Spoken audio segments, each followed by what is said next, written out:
हाय dear students, DD science academy की online classes में आपका एक बार फिर स्वागत है। डियर स्टूडेंट्स, मैं यशवीर सिंह चौधरी आज आपको बीएससी फर्स्ट ईयर का एक बेहतरीन टॉपिक समझाने आया हूं। आपको हमारी ऑनलाइन क्लासेस कैसी लग रही हैं, आप हमें कमेंट्स के द्वारा अवश्य बताएं। डियर स्टूडेंट्स, आयनिक यौगिक क्या होते हैं, इसे समझने से पहले आपको रासायनिक आबंधन समझना पड़ेगा। रासायनिक आबंधन, देखिए डियर, रासायनिक आबंधन क्या है? रासायनिक आबंधन है परमाणुओं के मध्य लगने वाला आकर्षण बल। सभी परमाणु स्थायी रहने के लिए, न्यूनतम ऊर्जा हासिल करने के लिए, स्थायी रहने के लिए परस्पर आकर्षण करते हैं और उनके मध्य आकर्षण के फलस्वरूप नए नए कंपाउंड्स का निर्माण होता है। ठीक है, रासायनिक आबंधन तीन प्रकार से होता है। रासायनिक आबंधन तीन प्रकार से होता है। सबसे पहला प्रकार है बेटा इलेक्ट्रॉनों का स्थानांतरण। सबसे पहला है रासायनिक आबंधन का प्रकार इलेक्ट्रॉनों का स्थानांतरण। दूसरा है इलेक्ट्रॉनों की साझेदारी। स्थानांतरण यानी कि जो अष्टक पूर्ति होती है, सभी परमाणु स्थायी रहने के लिए अष्टक पूर्ति करते हैं।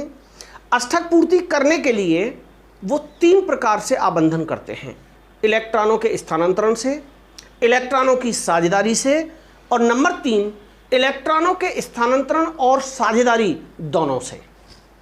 दोनों काम होते हैं, ट्रांसफर भी होता है। तो सबसे पहला क्या है? पहला है ट्रांसफर ऑफ द इलेक्ट्रॉन। दूसरा क्या है? Sharing of the electron. और तीसरा है transfer and sharing of the electron. Transfer of the electron, sharing of the electron, transfer and sharing. Transfer को कहते हैं इलेक्ट्रॉनों का स्थानांतरण, शेयरिंग को कहते हैं इलेक्ट्रॉनों की साझेदारी, और इसको कहते हैं जिसमें साझेदारी और वो दोनों साथ साथ होते हैं, उसे कहते हैं transfer and sharing of the electron. सबसे पहले मैं आपको पढ़ाने वाला हूं इलेक्ट्रॉनों का स्थानांतरण। इसे कहते हैं विद्युत संयोजकता के नाम से भी जानते हैं इसको। विद्युत संयोजकता आप देख रहे हैं ऊपर, ये आपको विद्युत संयोजकता मैंने हेडिंग डाला है। अष्टक पूर्ति के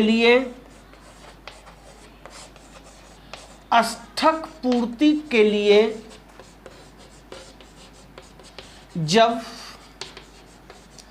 परमाणुओं के मध्य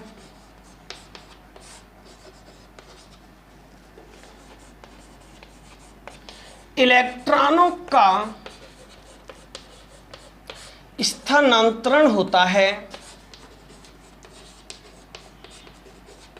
क्या होता है बेटा?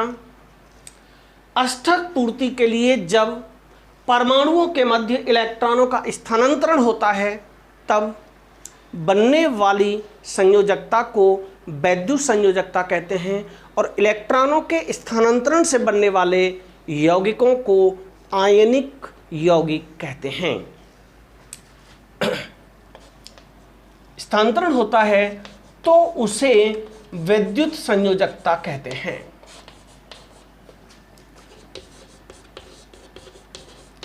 उसे कहते हैं बेटा विद्युत संयोजकता।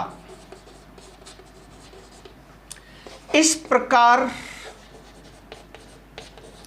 बने यौगिकों को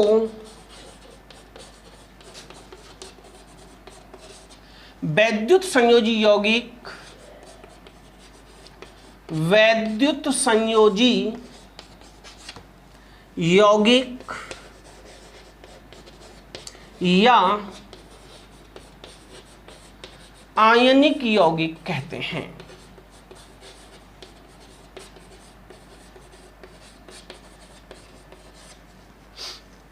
वैद्युत संयोजी यौगिक या आयनिक यौगिक कहते हैं। आयनिक यौगिकों का निर्माण बेटा किस तरीके से होता है? आयनिक यौगिकों का निर्माण होता है इलेक्ट्रॉनों के स्थानांतरण से। जैसे एक एग्जाम्पल देखिए, मैं आपको NaCl का एग्जाम्पल देकर समझाता हूं। सोडियम क्लोराइड क्या है बेटा? सोडियम क्लोराइड आयनिक यौगिक है। सोडियम क्लोराइड आयनिक यौगिक है NaCl। Na का परमाणु क्रमांक 11 होता है, Cl का परमाणु क्रमांक 17 होता है। 2 8 1 2 8 7। इसमें संयोजी इलेक्ट्रॉन 1 है, इसमें संयोजी इलेक्ट्रॉन 7 है। एक्चुअली होता क्या है बेटा? अष्टक पूर्ति के लिए अंतिम कोष में 8 इलेक्ट्रॉन पूरे करने के लिए जिस परमाणु के अंतिम कोष में 4 से कम इलेक्ट्रॉन होते हैं, 4 से कम इलेक्ट्रॉन होते हैं, उसे दाता परमाणु कहते हैं। सोडियम में 1 दिखाई दे रहा है आपको, तो ये दाता हो गया। ये 1 इलेक्ट्रॉन का त्याग कर देगा, इसलिए ये +1 हो गया। दूसरा, क्लोरीन का अंतिम कोष में 7 इलेक्ट्रॉन हैं। नियम यह है कि जिसके अंतिम कोष में 4 से ज़्यादा इलेक्ट्रॉन होते हैं वह अष्टक पूर्ति के लिए इलेक्ट्रॉन ग्रहण करता है। इसमें 7 हैं, 4 से अधिक हैं, इसलिए ये क्या करेगा? इसलिए ये 1 इलेक्ट्रॉन ग्रहण कर लेगा। कहाँ से? कहीं से भी, जिसके साथ संयोग करेगा। ये ग्राही है, इसकी -1 लिखेंगे। आप समझ रहे होंगे। तो जब ये बनेंगे, Na का अंतिम सेल में 1 इलेक्ट्रॉन, Cl का अंतिम इलेक्ट्रॉन में 7 हैं इस कोष में। जब ये अष्टक पूर्ण करेगा तो 1 इलेक्ट्रॉन का त्याग कर देगा। ये इलेक्ट्रॉन यहाँ से यहाँ आ गया। क्लोरीन पर अब कितने हो गए? क्लोरीन पर भी 8 हो गए, सोडियम पर भी 8 हो गए, क्लोरीन पर भी 8 हो गए। दोनों पर समान समान संख्या में इलेक्ट्रॉन हो गए ना, अंतिम कोष में 8-8 हो गए। तो इसको हम लिख सकते हैं Na + Cl- या NaCl।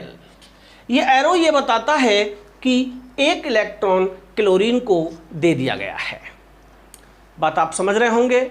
इस तरीके से आयनिक यौगिकों का निर्माण होता है, जिन यौगिकों में इलेक्ट्रॉनों का स्थानांतरण होता है। यहाँ सोडियम ने 1 इलेक्ट्रॉन का स्थानांतरण क्लोरीन को कर दिया है, तो NaCl आयनिक यौगिक है, NaCl ध्रुवीय यौगिक है। जितने भी आयनिक यौगिक होते हैं वो सभी ध्रुवीय होते हैं।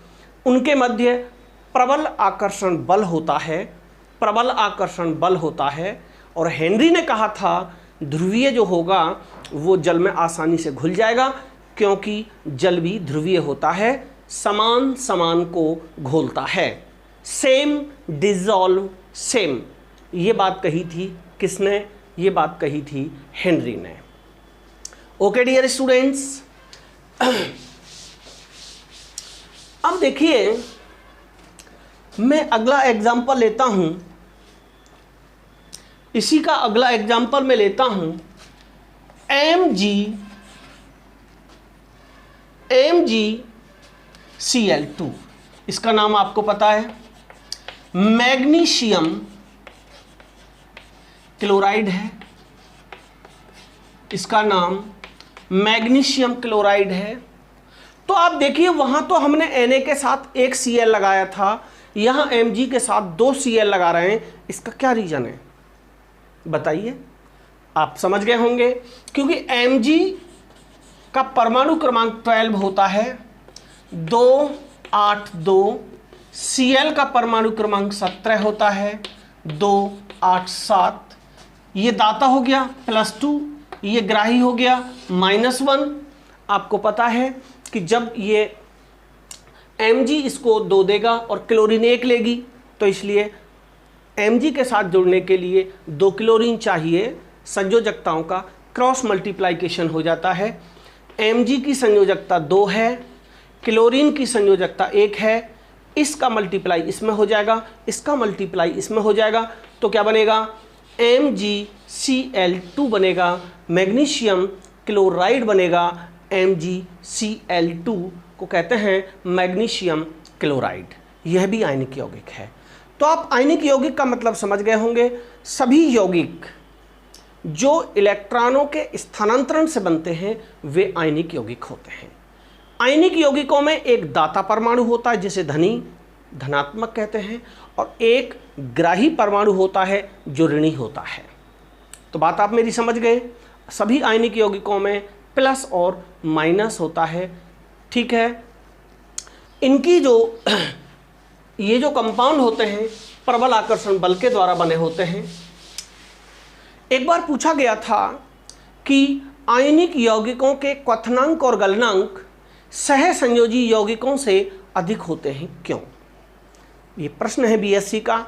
आयनिक यौगिकों के क्वथनांक और गलनांक सहसंयोजी यौगिकों से अधिक होते हैं, क्यों? तो आप बताइए क्यों होते हैं? आप बता सकते हैं क्या क्यों होता है ऐसा? तो डियर स्टूडेंट्स, आयनिक यौगिक जो बनते हैं, आपको पता है मैंने अभी कहा, आयनिक यौगिक जो बनते हैं प्रबल आकर्षण बल के द्वारा बनते हैं। प्रबल आकर्षण बल को तोड़ने के लिए अधिक ऊष्मा की आवश्यकता होगी, जबकि सहसंयोजी यौगिकों का जो निर्माण होता है वो इलेक्ट्रॉनों की साझेदारी से होता है। सहसंयोजी यौगिकों का जो निर्माण होता है इलेक्ट्रॉनों की साझेदारी से होता है, इसलिए इलेक्ट्रॉनों की साझेदारी की वजह से उनमें प्रतिकर्षण बल काम करता है और उन्हें तोड़ने के लिए कम ऊष्मा की आवश्यकता होती है। वैद्युत संयोजी को तोड़ने के लिए अधिक ऊष्मा की आवश्यकता होगी, क्योंकि प्रबल आकर्षण बल होता है। सहसंयोजी को तोड़ने के लिए कम ऊष्मा की आवश्यकता होगी, क्योंकि उनमें प्रतिकर्षण बल कार्य करता है। इसलिए आप याद रखेंगे, वैद्युत संयोजी यौगिकों के गलनांक और क्वथनांक हमेशा सहसंयोजी से अधिक होते हैं। अब देखिए, इनमें अंतर पूछ लिया जाता है। वैद्युत संयोजी, सहसंयोजी और उपसहसंयोजी में अंतर क्या है? अब देखिए, मैं दूसरा लेता हूं सहसंयोजकता, इससे आप समझ जाओगे। सहसंयोजकता, कोवैलेंसी, अष्टक पूर्ति के लिए, अष्टक कहते हैं अंतिम कोष में 8 पूरा करने के लिए, अष्टक पूर्ति के लिए जब परमाणुओं के मध्य इलेक्ट्रॉनों की साझेदारी होती है,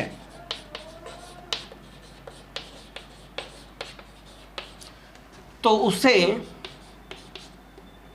सहसंयोजकता कहते हैं। उसे सहसंयोजकता कहते हैं तथा इन यौगिकों को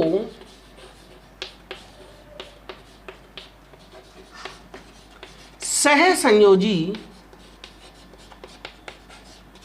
यौगिक कहते हैं। तो मैंने इसमें क्या कहा है? Sharing of the electron, sharing of the electron. और इससे पहले वाली में क्या होता था? Transfer of the electron. आयनिक यौगिकों का निर्माण होता है ट्रांसफर ऑफ द इलेक्ट्रॉन से, और सहसंयोजी यौगिकों का निर्माण होता है शेयरिंग ऑफ द इलेक्ट्रॉन से, इलेक्ट्रॉनों की साझेदारी से। ठीक है, कैसे होता है ध्यान दें। जैसे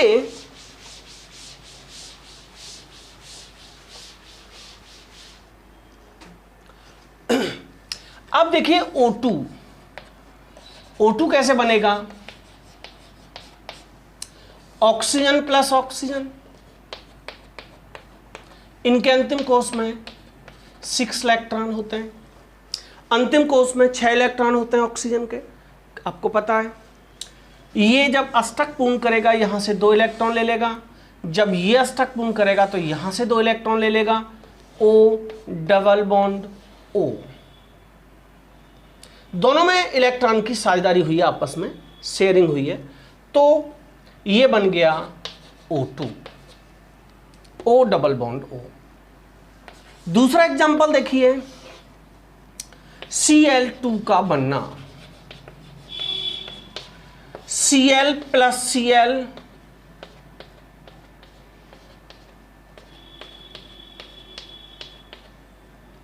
सात और एक 8, 7 और एक 8, Cl आपस में एक एक इलेक्ट्रॉन की साझेदारी हुई है, तो इसलिए इसे हम कहेंगे क्या कि एक इलेक्ट्रॉन की साझेदारी से Cl2 का निर्माण हुआ है। तो अंतर आपकी समझ में आ गया होगा। जो आयनिक यौगिक थे वो एक प्लस और एक माइनस से बनते थे, इनमें कोई भी प्लस माइनस का नहीं है, अर्थात न कोई दाता है और न कोई ग्राही है, दोनों समान प्रकार के हैं। समझ गए ना मेरी बात को? जैसे देखिए N2 का बनना, N2 कैसे बनेगा डियर? N प्लस N, N के अंतिम कोष में 5 इलेक्ट्रॉन होते हैं, जब ये अपना ऑक्टेट पूरा करेगा, अपना अष्टक पूर्ण करेगा, 3 यहां से ले लेगा, और जब ये पूरा करेगा तो 3 यहां से ले लेगा।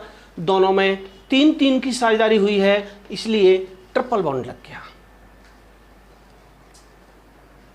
आप समझ गए होंगे।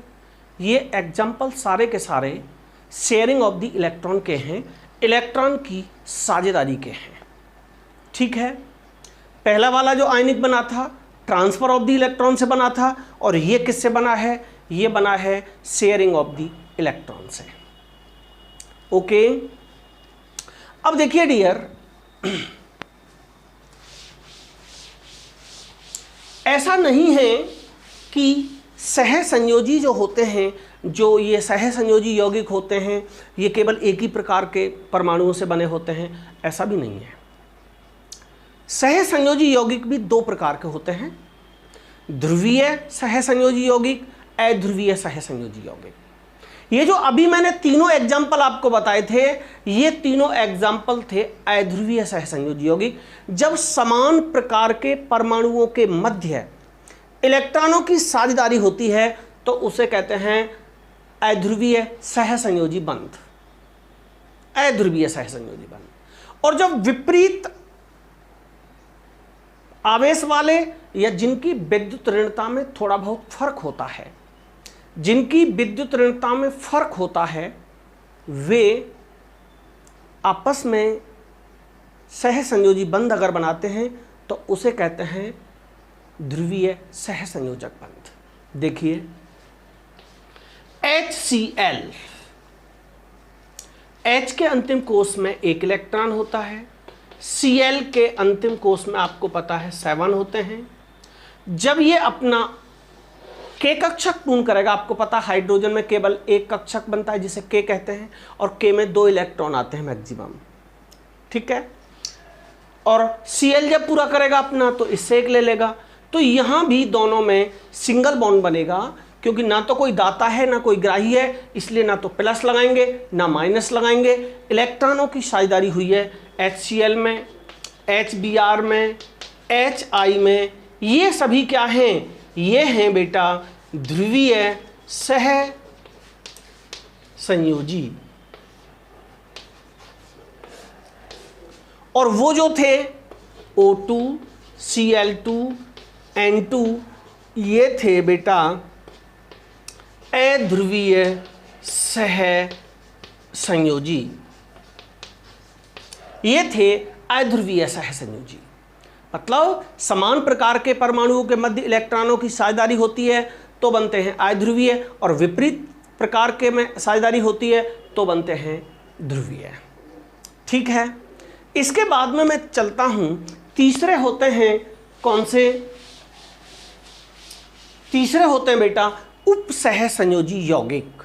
तीसरे होते हैं उप सह संयोजी यौगिक।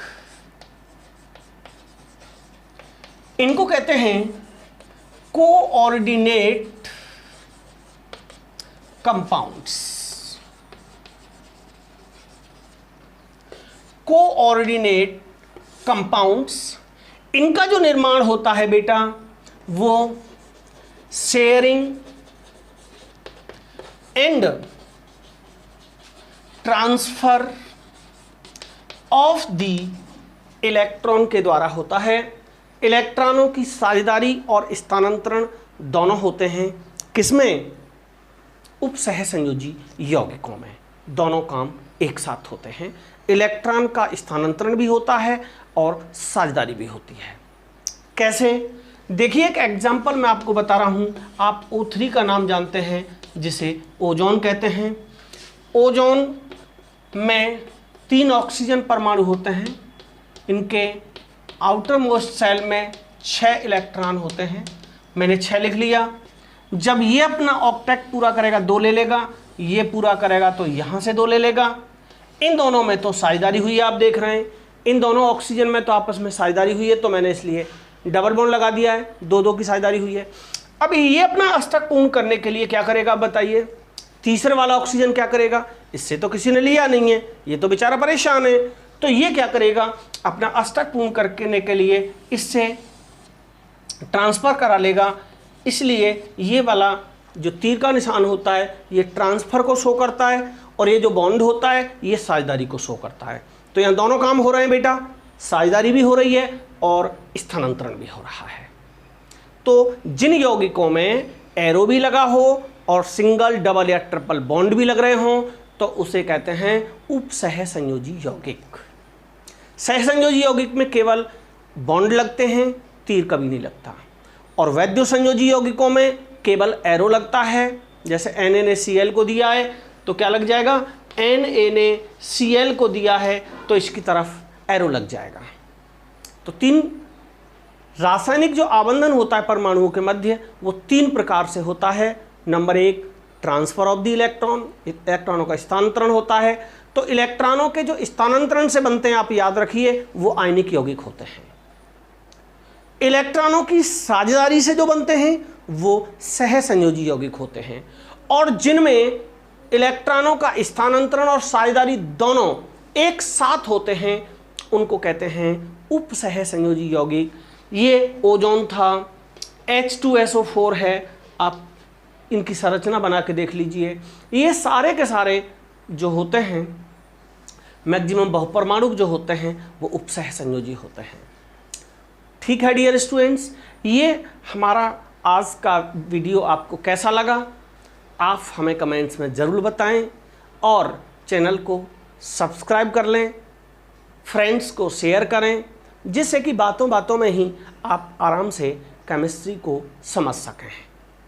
Okay dear students, bye. Next video में आपसे एक बार फिर मैं मुखातिब होऊंगा।